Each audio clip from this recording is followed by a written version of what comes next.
आज के इस वीडियो में आप सभी का स्वागत। अब तक मैंने संस्कृत सब्जेक्ट और एनसीसी सब्जेक्ट से संबंधित वीडियोज़ को बनाया है। मैंने इधर सोचा कि अंग्रेजी का बोध, अंग्रेजी ग्रामर की, व्याकरण की सामान्य जानकारी जीवन में सबके लिए उपयोगी होती है। विशेषकर छोटी कक्षाओं के विद्यार्थियों के लिए, छात्रों के लिए व्याकरण में तमाम समस्याएं आती हैं। इन्हीं सब बातों को ध्यान में रखकर मैं इंग्लिश ग्रामर की सामान्य बातें छोटे छात्रों के लिए, छोटी कक्षाओं के छात्रों के लिए व्याकरण से संबंधित कुछ मूलभूत बातें अपने वीडियोज़ में संलग्न करते हुए मैं आज से इंग्लिश ग्रामर की कक्षा भी प्रारंभ कर रहा हूँ। इसमें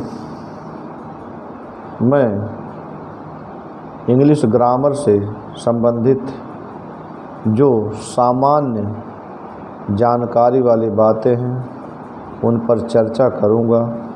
मुझे आशा है कि छोटी कक्षा के छात्रों को इससे अवश्य लाभ होगा।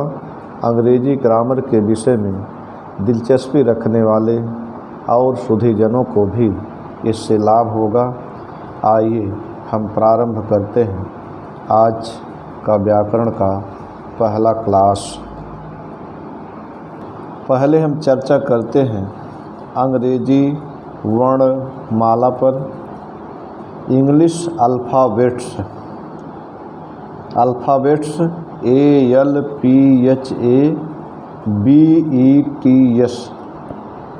हिंदी में अथवा संस्कृत में जिसे वर्णमाला कहते हैं, उसी को अंग्रेजी में अल्फ़ाबेट कहा जाता है। ALPHABETS अल्फ़ाबेट्स वर्णमाला। द इंग्लिश अल्फ़ाबेट्स अंग्रेजी वर्णमाला। जैसा कि सभी जानते हैं, अंग्रेजी में कुल 26 अक्षर होते हैं जिनको लेटर कहते हैं। लेटर LETTER लेटर कहते हैं।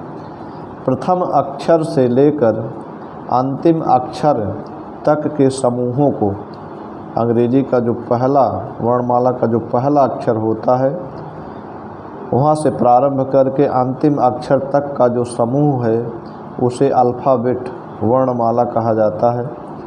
ये दो प्रकार से लिखे जाते हैं।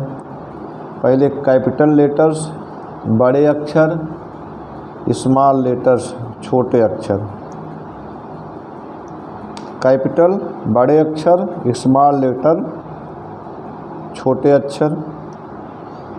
इसमें देखें जो कैपिटल लेटर्स बड़े अक्षर हैं उनके भी दो प्रकार के होते हैं। वे भी बड़े छोटे दोनों, कैपिटल लेटर्स और स्मॉल लेटर्स दोनों दो दो प्रकार के होते हैं।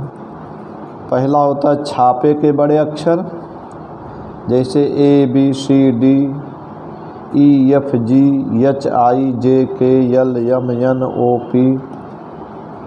फिर से देखें ABCD EFG HIJK LMNOP QRSTUVWXYZ। ये छापे के बड़े अक्षर हैं। इसके नीचे आप देखेंगे तो ये जो है ABCDEFG HIJK LMNOP QRSTUVWXYZ।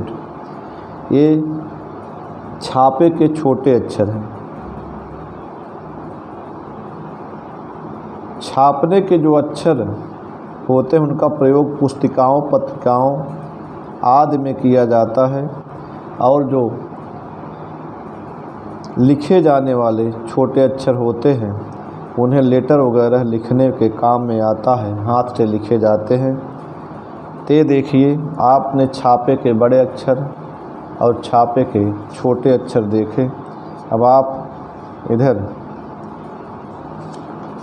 नीचे देखें, यहाँ लिखे जाने वाले, ये जो है लिखे जाने वाले ये बड़े अक्षर हैं ABCDEFGHIJKLM NOPQRSTUVWXYZ। ये लिखे जाने वाले बड़े अक्षर हुए। और इसके बाद यहाँ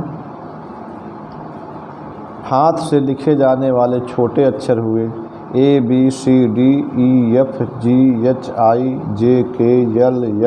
NOPQRSTUVWXYZ। ये हाथ से लिखे जाने वाले छोटे अक्षर हैं। अब आप आइए अगले लेसन में हम चलते हैं। संक्षेप में वर्णों की जानकारी हुई। अब आगे आप देखें, हिंदी वर्णमाला को अंग्रेजी में किस तरह से लिखा जाए उसको आप देखें। जैसे ए है, ए से हिंदी का अ और आ वर्ण बनता है। बी से हिंदी का ब वर्ण बनता है। सी से हिंदी का क और स वर्ण बनता है। कहाँ क होता है, कहाँ स होता है, इसको आगे हम चर्चा करेंगे। डी से ड और द वर्ण बनता है। ई से ए और ई बनता है। यफ से ह बनता है। जी से ज और ग दो वर्ण बनते हैं। कहाँ ज होता है, कहाँ ग होता है, इस पे आगे हम उच्चारण के नियम के अंतर्गत चर्चा करेंगे। यच से ह बनता है। आई से ई और ई बनता है। जे से ज बनता है। के से क बनता है। यल से ल बनता है। यम से म बनता है। यन से न बनता है। ओ से ओ बनता है। पी से प बनता है। क्यू से क बनता है। आर से र बनता है। यस से स बनता है। टी से त बनता है, त बनता है। कहाँ ट होता है, कहाँ त, इस पे आगे चर्चा करेंगे। यू से अ और उ बनता है। वी से व बनता है। डब्लू से व बनता है। यक्ष से आधा क और स बनता है, यक्ष। वाई से ई, य, आई, जेड से ज बनता है। कहाँ वाई से जो तीन ई, य और आई बनते हैं, कहाँ बनते हैं, आगे उच्चारण के नियम के अंतर्गत हम इस पर चर्चा करेंगे। अभी फ़िलहाल आप देखें, जिस प्रकार हिंदी में क जो व्यंजन वर्ण है उसको ठीक से बोलने के लिए उसमें अ मिलाया जाता है। जैसे क, तो यहाँ मिला क प्लस अ, क और अ मिल करके तब एक क बनते हैं, क बनता है। ये जो क है यह स्वर रहित है, नीचे जो लगा इसको हलंत कहते हैं। किसी भी व्यंजन वर्ण में हलंत लगा देने से उसमें स्वर अलग हो जाता है। मूल रूप से वही उसका मूल रूप है, क का मूल रूप है क, लेकिन क केवल आधी मात्रा का बोधक है। इसको ठीक से बोलने के लिए अ मिलाना आवश्यक है, तो अ मिल गया मतलब क। उसी प्रकार अंग्रेजी में भी अ मिलने से ही पूरा अक्षर बनता है। अंग्रेजी में भी जैसे क, कमल, क, के, ए, म, यम, ए, ल, परंतु अंत वाला जो यल अक्षर है ल, उसमें ए इसलिए नहीं मिलाया गया है क्योंकि वहाँ पूरे ल का उच्चारण नहीं होता, अंत में केवल ल का होता है। इसी प्रकार से गजराज, राम सुमेर, जौनपुर, श्री कृष्णा, श्री कृष्ण, श्री कृष्ण यहाँ ड़ में अ मिला हुआ इसलिए ल लास्ट में यहाँ ये मिला दिया गया। क्षत्रिय, यह में अ है इसलिए है क्षत्रिय। वाई के बाद ए हो गया। अशोक कुमार हैं, देखें गजराज, राम सुमेर, जौनपुर, श्री कृष्णा।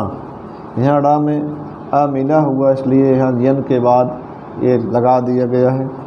क्षत्रिय में य के बाद अ है, अ मिला हुआ इसलिए क्षत्रिय। वाई के बाद ए हो गया। अशोक कुमार, विजय कुमार, मुन्ना, आ है मुन्ना में इसलिए डबल न के बाद आ है। पप्पू, किरण, जयप्रकाश, शीला, रविशंकर, अनिल कुमार।